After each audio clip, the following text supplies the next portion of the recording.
அன்பு மாணவர்களுக்கு வணக்கம். மேல்நிலை 2ஆம் ஆண்டு தமிழ் பாடத்தில் அணி இலக்கணத்தில் இன்று நாம் பொருள் வேற்றுமை அணி பற்றி காண இருக்கிறோம்.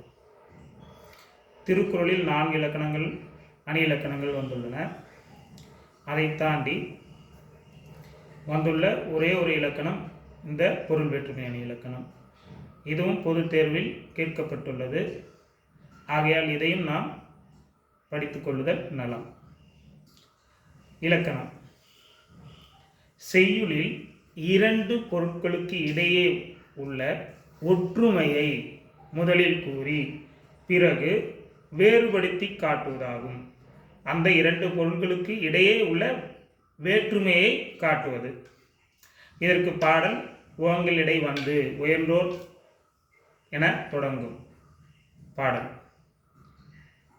இந்த பாடலில் அது தண்டி அலங்கார பாடல். அதனால் ஓங்கலிடை வந்து உயர்ந்தோர் தொழவிளங்கி ஏங்குலிஞ்சி ஞாலத்தில் வைக்கும் ஆங்குவற்றுள் மின்னேர் தனியாழி வெங்கதினொன்று ஏனையது தன்னேர் இல்லாத தமிழ் என முடியும் அப்பாடல். அதில் தமிழையும் சூரியனையும் ஒப்பிடுவார். 3 பொருட்களில் அதை ஒப்பிட்டிருப்பார்.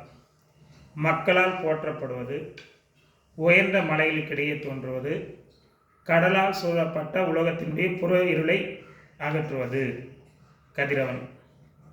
அதேபோல் பொதிகை மலையில் தோன்றியது, சான்றோரால் தொழப்படுவது, மக்களின் அறியாமை என்னும் அக இருளை, அதாவது அக இருள் என்பது மன இருளை போக்குவது தமிழ். ஆக 3 பொருட்களில் மக்களால் போற்றப்படுவது, மலைகளுக்கிடையே தோன்றுவது, இருளை நீக்குவது என 3 பொருட்களில் ஒற்றுமை இருக்கிறது தமிழுக்கும் கதிரவனுக்கும். ஆனால் இதைவிட அவைகளுக்குள்ள வேறுபாடாக புலவர் வெளிப்படுத்த விரும்பும் கருத்து, சூரியனை விட நிகரில்லாதது தமிழ் என கூறுகிறார்.